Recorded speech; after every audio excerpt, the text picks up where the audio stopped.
Hey, what's up guys? It's ElasticSpyder here, and in today's video I've got a Independence game. So it has been the longest time since I posted a carrier gameplay, or we have posted a carrier gameplay on our channel.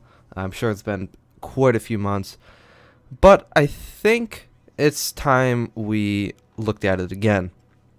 So myself personally, I'm about halfway done with the Independence. About halfway done to researching the Ranger, which I can't wait for because it looks like that is going to be a little bit more fun carrier. But I've also got the Hiryu on the Japanese side. So yeah, so I'm becoming a little bit more experienced. I'm definitely understanding and getting better at what I need to do in what situations. But this gameplay is all about the Independence. The trick I find to the lower tier carriers is actually to go with the stock setup, or the I guess balance you could call it as well. So one torpedo bomber, one fighter, and one dive bomber. The reason for this is it's a good mixture between everything. So you can either go fighter loadout, which you get 2 fighters and 1 bomber, but you're kind of limited. You're really hoping for a 2 carrier game, and it's kind of hard and pretty boring, at least in my opinion, just to be shooting down planes all the time. So I go with the balance, and again, you've also got the strike, but you can't really do anything when you've got, if you've got an air superiority carrier on the enemy team. You as a strike cannot counter him in any way besides going for possibly the CV strike. So I managed to kill all of that guy's planes, and now my planes are headed to deal with these torpedo bombers and dive bombers. So I am, for whatever reason, that is still not very nice. The UI is still really glitchy, and as you can see, you cannot see any of my alternate. You cannot see any of the alternate capabilities. So, like when I line up for a strafe, you can't see that.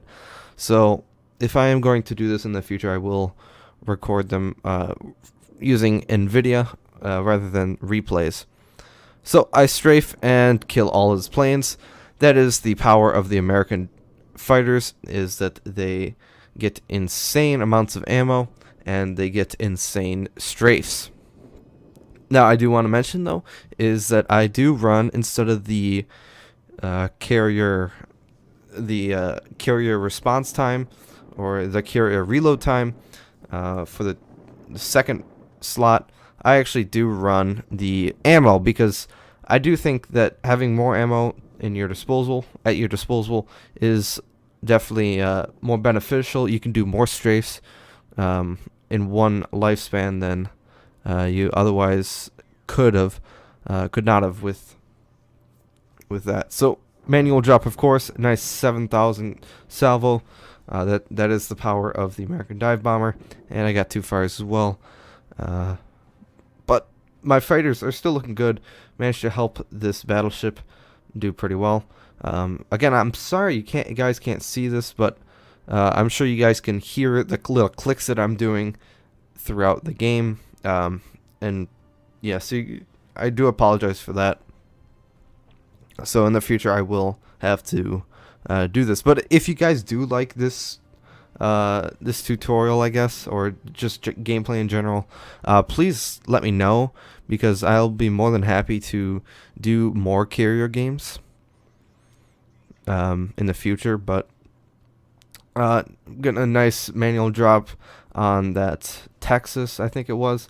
5 torpedo hits, only 1 flooding. Again, a bit of a disappointment, considering I do run the flag, or is in New York.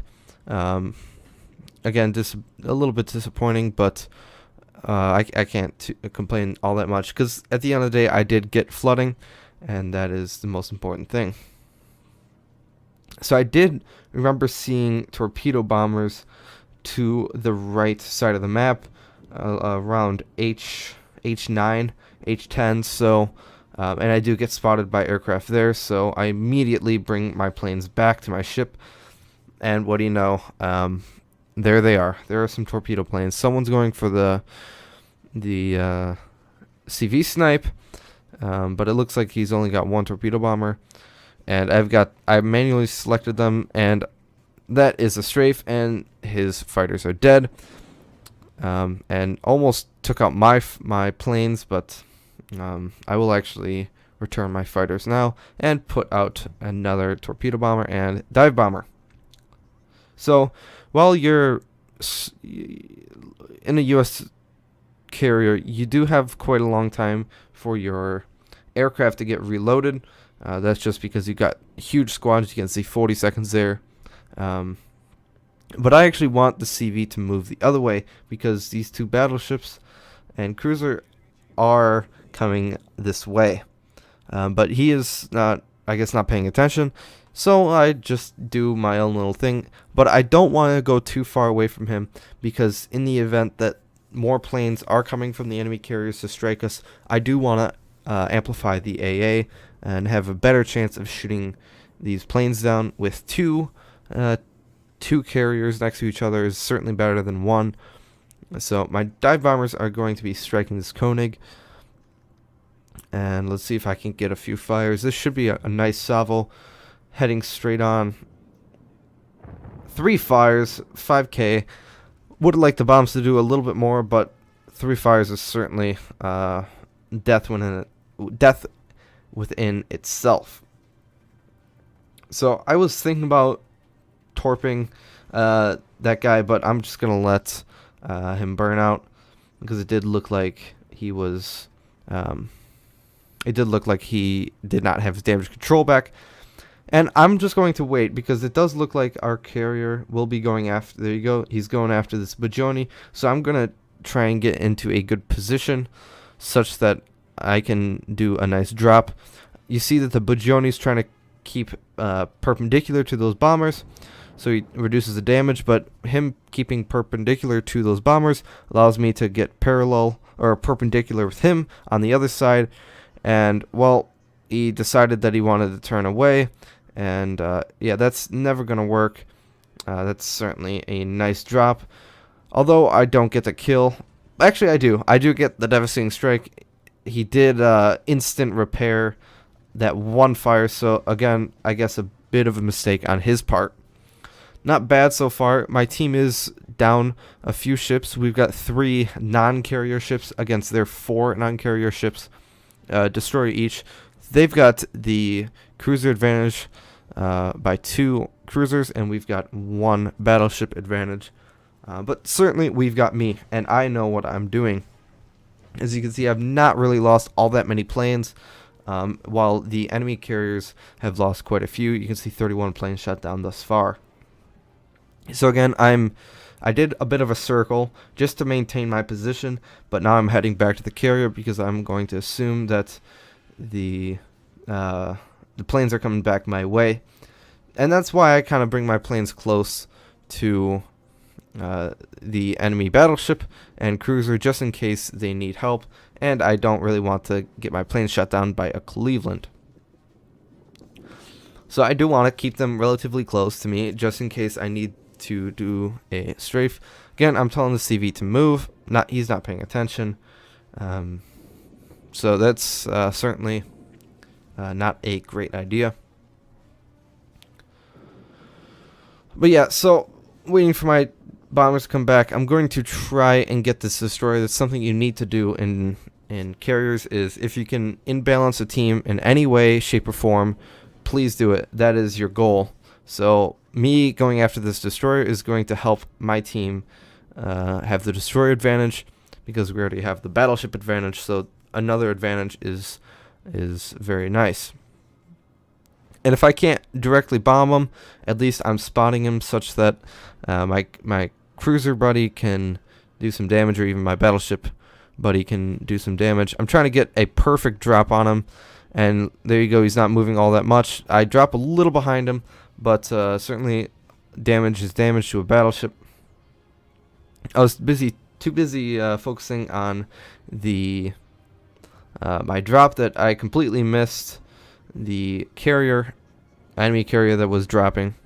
But I've got my fighters on him now. Our Ognavoy's looks like he's gonna die. My torpedo bomber spot those torpedoes going in for presumably the graph speed, but it looks like he turned away. Thing about going after the destroyer, but I'm going to finish off the low health target, just so we can gain some points. Still shooting down some planes, and this should be the kill. 7 American torpedo bombers versus an Omaha. Yeah, that's going to be a kill.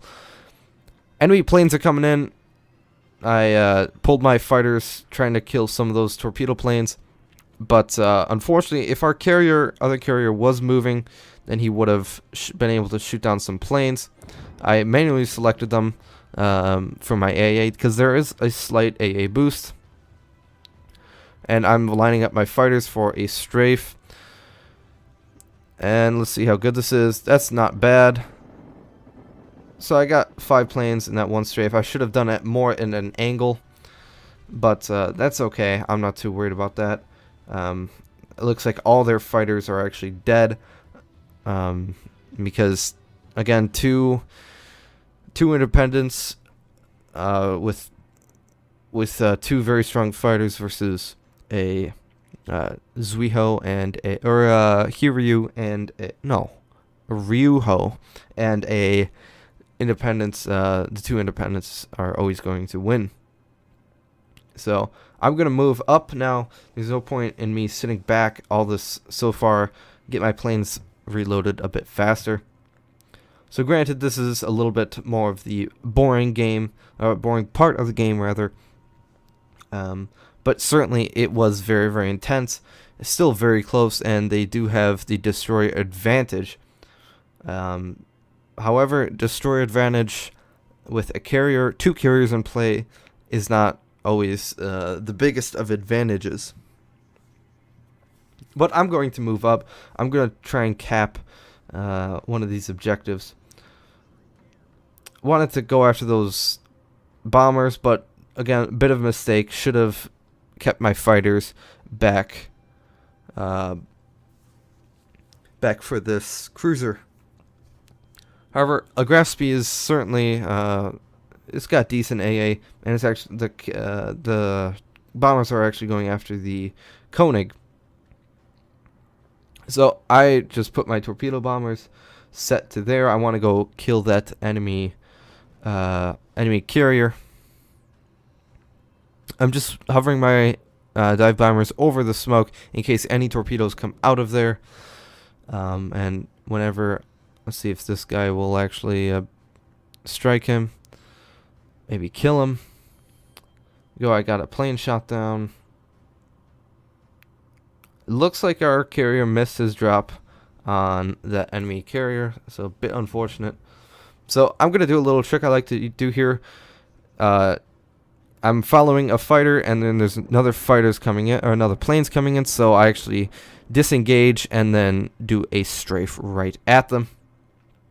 And that is pretty typical. I might do another strafe here, but I think I'm just going to carry in those fighters, or in those torpedo bombers.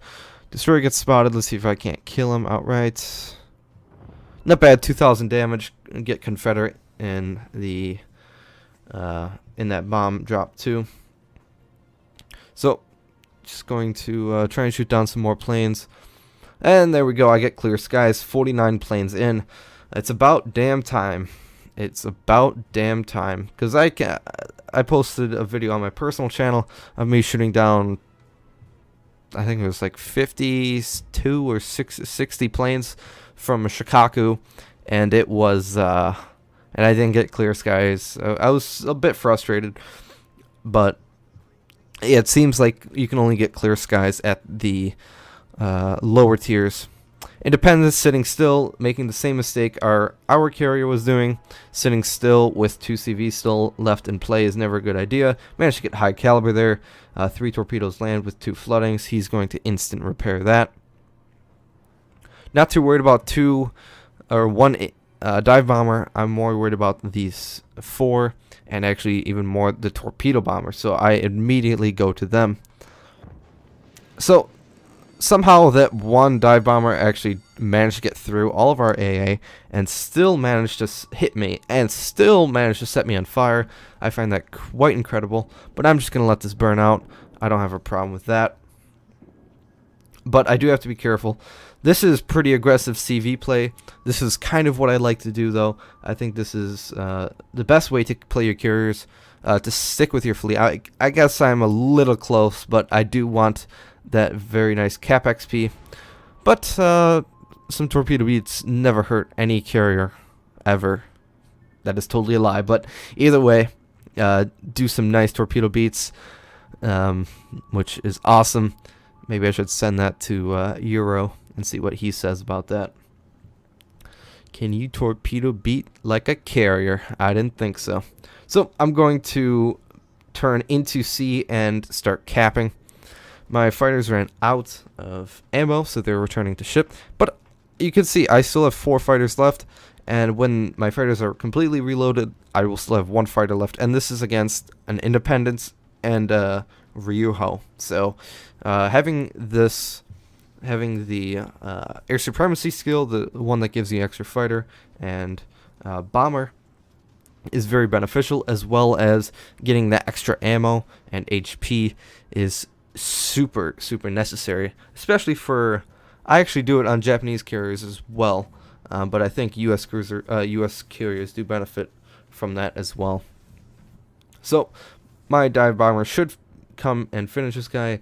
Enemy torpedo bombers coming in to attack me on sea. Let's see if I should be able to kill this guy. His damage control should be about up pretty soon. 25 HP. He's not going to be able to repair that, and I kill him. Control selecting the squad with the most amount of planes, because that's the one I need to shoot down the most with. And I do manage to shoot down one of them, or someone does. Didn't get moving in time, so I am going to eat 1. No, unfortunately, no torpedo beats for me, and instantly repair that. But it looks like with 30 seconds left and 2 minutes left in the game, I will still be able to cap this. Granted, no more strikes come my way. So, yep, I'm just gonna keep my carrier, keep my fighters close to me. I'm purposely waiting for the cap to get captured. But one thing I was so worried. I was looking at the time. I'm like, okay, I got 1 minute and 40 seconds. As long as I capture this, I'll be okay. And then I forgot that you do get points for capturing the base, as well as you do earn a lot more points with 3 caps than you do with 2. So by the time I actually drop this, I don't kill him, and that would have been the Kraken. Alright guys, so looking at the screenshots, as I mentioned before, almost Kraken, 4 kills. I didn't even realize I was on Kraken until I looked at the post-game battle results. But certainly 113,000 damage with only 1 torpedo bomber and one torpedo group and 1 bomb group. That's certainly awesome. 542,000 credits and 11,000 XP. That is certainly amazing. Confederate high caliber, clear sky, and devastating strike. Most notably, you can cap in a carrier. This is something I do a lot. So sticking with your fleet is, of course, the most important thing you can do in a carrier. Team score, holy crap. Who said CV economy is dead? Because 3,046 base XP is a lot. And something I forgot to mention, 61 planes shot down. Yeah, that's a lot of planes for T6. But you look at our friendly carrier, he only shot down 6. Second one, that was the Graf Spee. So I more than tripled the friendly team's plane shooting down skills, I guess, or amounts. Either way, damage distribution: 9,000 from other fires and floods, 83,000 from torpedoes. Not bad. Again, a bit weird. American carriers are supposed to be more oriented towards their dive bombers, but when you do the 111, it is actually your torpedo bombers that do a lot more damage. But yeah, not bad. I do got a lot of capture points too, and 492,000 for T6. That is so nice. But I hope you guys enjoyed this replay. If you want me to do more carrier stuff, I'll be more than happy to. But let me know. Let me know down in the comments. And if you feel like you like this video, please like it. Please hit that thumbs up. If you don't like it, then give it a thumbs down. Perfectly okay. But I hope you guys enjoyed, and I'll see you guys later.